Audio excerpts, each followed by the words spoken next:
El tesoro escondido en las costas de Villa Corona. En las costas de Villa Corona, un pueblo que se arrulla con el susurro del viento y el vaivén de las olas, la historia de un tesoro perdido corre como la espuma del mar. Los más viejos del lugar, con la piel curtida por el sol y los ojos llenos de historias, aseguran que, cuando los colonizadores españoles arribaron a estas costas, el puerto de Villa Corona se convirtió en el escenario de intrigas, saqueos y riquezas invaluables. Durante años, las carabelas cargaron oro, esmeraldas y joyas robadas, pero también trajeron consigo el sufrimiento de miles de esclavos y la huella indeleble de un pasado que se hundió en el mar. Se cuenta que, en las profundidades de esas aguas cristalinas, los tesoros de la corona española fueron escondidos o perdidos en algún naufragio, y fue ahí donde Patricio, un joven buzo con el alma de un soñador, encontró su misión: buscar ese tesoro olvidado. Desde niño, le habían hablado de los rumores del oro que se había hundido junto con los barcos de los conquistadores, de las riquezas que habrían estado bajo las olas, y de cómo, un día, alguien encontraría lo que quedó de aquel saqueo. Para Patricio, era más que una aventura, era su destino. Cada mañana, antes que el sol tocara el horizonte, Patricio se embarcaba en su pequeño bote, con un snorkel improvisado con tubos de PVC, las aletas y su vieja careta de vidrio, dispuesto a bucear en las aguas del Caribe. Mientras el pueblo aún dormitaba, él ya estaba en el mar, movido por la esperanza de que algún día, el mar le devolvería algo de lo que los conquistadores se llevaron. Hoy puede ser el día, murmuraba con mucho entusiasmo, como si las olas pudieran escuchar sus sueños. A veces, las aguas de Villa Corona le regalaban una visión clara del fondo marino, donde los corales se estiraban como brazos que tocaban el cielo submarino. Pero, en otras ocasiones, el mar era opaco y turbio, como un misterio del que nunca se podría saber la verdad. Patricio, incansable, se sumergía a pesar de todo. Pero, lo que encontraba rara vez era lo que esperaba. En su búsqueda del tesoro, lo que más abundaba en las profundidades no eran lingotes de oro ni joyas brillantes, sino restos olvidados de una época pasada. Viejas propelas de barcos pesqueros, trozos oxidados de metal que alguna vez fueron parte de un motor de carabela, y fragmentos de las antiguas ollas de peltre que los colonos usaban para cocinar. Todo era chatarra, fragmentos de un pasado lejano, piezas dispersas que ya no tenían valor alguno. Patricio las recogía sin desanimarse, sabiendo que, aunque no era el tesoro que buscaba, eran pedazos de historia.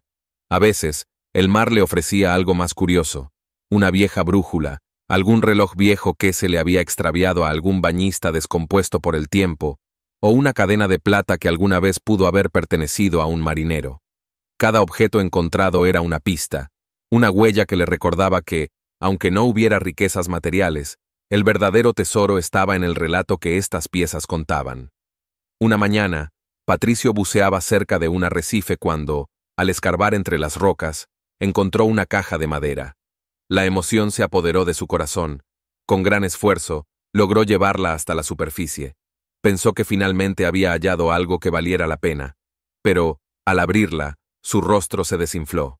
Dentro, en lugar de oro o joyas, había una mezcla de trozos de madera podrida, viejas latas empapadas por el agua, y más pedazos de madera rota. Nada que valiera la pena. Pero en una de esas latas amarillentas, notó que había unos pedazos de papel intactos, un poco amarillentas y desgastadas por el tiempo. Patricio sacó el papel de la lata con cuidado. Había encontrado algo que no esperaba. Palabras escritas por alguien que vivió allí, alguien que había sido parte de esa época. Era un relato de cómo las carabelas partían hacia la madre patria, cargadas de oro, y de cómo los esclavos, al igual que el mar, no tenían dueño. A pesar de la decepción, Patricio no se dejó vencer.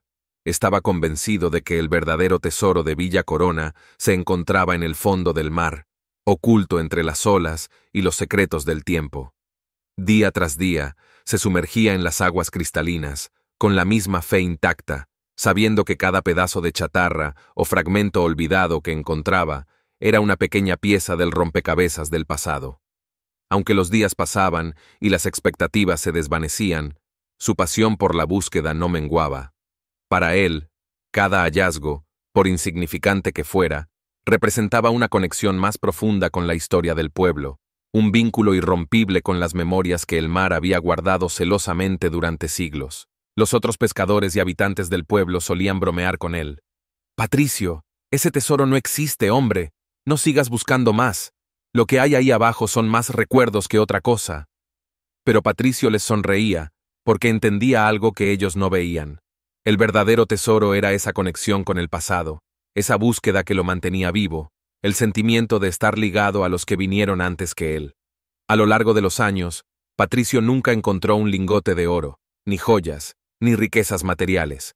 Pero su vida estuvo marcada por algo mucho más valioso: la capacidad de soñar, de seguir buscando sin rendirse, de sumergirse en el mar sin importar lo que el fondo le devolviera. Lo que encontró fueron fragmentos, pero esos fragmentos, aunque pequeños, eran historias que hacían de Villa Corona un lugar único. Cada trozo de metal, cada pedazo de cerámica, cada carta perdida en el tiempo, le hablaba de un pasado que nunca moría, un pasado que vivía en el aire salado, en la brisa del mar, en los recuerdos de los viejos. Y así, mientras el mar seguía guardando sus secretos, Patricio entendió que no había un tesoro de oro que valiera más que la historia que le pertenecía. El verdadero tesoro de Villa Corona no se encontraba en el fondo del mar, sino en el alma del pueblo, en las historias que perduraban, en las tradiciones que nunca se apagaban. Historias y vivencias del Caribe colombiano. Autor: Héctor Palencia Salazar. Nos vemos pronto.